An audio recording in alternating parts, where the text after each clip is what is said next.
Hello guys, welcome back to our channel purse sports. మనం ఈ వీడియోలో ఈ నెల డిసెంబర్ 16 తేదీన జరిగే ఐపీఎల్ యాక్షన్లో అయితే అత్యధిక ధరకు అమ్ముడుపోయే ప్లేయర్ గురించి, అలాగే ఐపీఎల్లో వచ్చిన కొత్త రూల్ గురించి తెలుసుకుందాం. సో గైస్, మరిన్ని ఇలాంటి లేటెస్ట్ అప్డేట్స్ కోసం మన ఛానల్ని లైక్ అండ్ సబ్స్క్రైబ్ చేసుకోండి. ఇక టాపిక్లోకి వెళ్తే, ఈ నెల డిసెంబర్ 16వ తేదీన ఐపీఎల్ 2026 వేలం అబుదాబిలో జరుగుతుంది.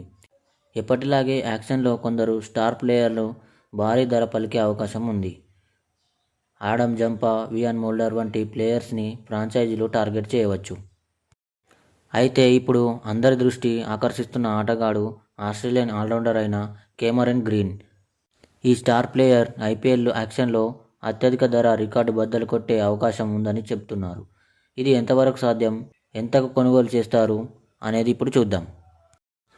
కేమరన్ గ్రీన్ ఇప్పటివరకు 29 ఐపీఎల్ మ్యాచ్లు ఆడాడు. 707 పరుగులు చేసి 16 వికెట్లు పడగొట్టాడు. గాయం కారణంగా గత సీజన్కు అతను దూరమయ్యాడు. ప్రస్తుతం ఆస్ట్రేలియా వర్సెస్ ఇంగ్లాండ్ సిరీస్ ఆడుతున్నాడు. గతంలో అతన్ని ముంబై ఇండియన్స్ ఏకంగా రూపాయలు 17.5 కోట్లకు కొనుగోలు చేసింది. ఆ సీజన్లో ముంబై తరపున ఒక సెంచరీ, 2 హాఫ్ సెంచరీలు చేశాడు. 6 వికెట్లు తీసుకున్నాడు. ఈ సంవత్సరం వేలంలో గ్రీన్ అత్యంత ధర పలకవచ్చని అనుకుంటున్నారు. కానీ అది సాధ్యం కాదు. ఎందుకంటే ఐపీఎల్లో మ్యాక్సిమం ఫ్రీ రూల్ అనే కొత్త రూల్ని తీసుకొచ్చారు. ఇది ఒక విదేశీ ఆటగాడికి ఎంత చెల్లించవచ్చనే దానిపై పరిమితిని నిర్దేశిస్తుంది. ఈ క్యాప్ ప్రస్తుతం రూపాయలు 18 కోట్లుగా ఉంది. గతంలో విదేశీ ఆటగాళ్లు పూర్తి ఐపీఎల్ సీజన్కు అందుబాటులో లేకపోవడం గురించి జట్లు ఆందోళన వ్యక్తం చేశాయి. అందుబాటులో లేకపోయినా భారీ మొత్తం చెల్లించాల్సి వస్తుందని ఫ్రాంచైజీలు పేర్కొన్నాయి. దీంతో ఈ రిస్క్ను తగ్గించడానికి ఈ రూల్ అమల్లోకి తీసుకొచ్చారు.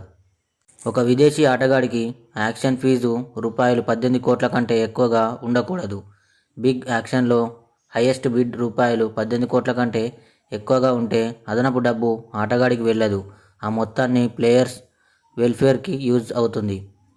హైయెస్ట్ బిగ్ యాక్షన్ ప్రైజ్ రూపాయలు 18 కోట్ల కంటే తక్కువగా ఉంటే ఆ తక్కువ మొత్తం క్యాప్ అవుతుంది. కాబట్టి ఒక ఫ్రాంచైజ్ కేమరన్ గ్రీన్ కోసం రూపాయలు 20 కోట్లు లేదా అంతకంటే ఎక్కువ బిడ్ చేయాలనుకున్నా వారు అతనికి లిమిటెడ్కి మించి పే చేయలేరు. క్యాప్ ఉన్నప్పటికీ కేమరన్ గ్రీన్ ఎక్కువ ఆకర్షిస్తున్నాడు. అతను యంగ్ ప్లేయర్, అటు బ్యాటింగ్ ఇటు బౌలింగ్ చేయగలడు. ఐపీఎల్లో అతని గత ప్రదర్శనలు మ్యాచ్లను మలుపు తిప్పడానికి చేయబోతున్నారు. వేలంలో అతను అత్యంత ఖరీదైన ఆటగాడిగా రికార్డు క్రియేట్ చేయకపోయినా ఎక్కువ అందుకున్న లిస్టులో ఉంటాడు. రూపాయలు 18 కోట్ల మార్కుకు దగ్గరగా ఉన్న అగ్రిమెంట్ ఖచ్చితంగా పొందుతాడు. లిమిట్ కంటే బడ్జెట్ ఎంత ఎక్కువగా జరిగినా కేమరన్ గ్రీన్ ఆల్ టైమ్ రికార్డును బద్దలు కొట్టే అవకాశం లేదు. సో గైస్, కొత్తగా వచ్చిన రూల్ ప్రకారం అయితే విదేశీ ఆటగాళ్ళు రికార్డు బద్దలు కొట్టే ఛాన్స్ అయితే లేదు. సో మన ఇండియన్ ప్లేయర్స్ అయితే రికార్డు బద్దలు కొట్టవచ్చని చెప్తున్నారు. సో గైస్, మరి మీరేమనుకుంటున్నారు ఈ కొత్త రూల్పై? కమెంట్లో చెప్పండి. అలాగే లైక్ అండ్ సబ్స్క్రైబ్ చేసుకోండి. Thank you.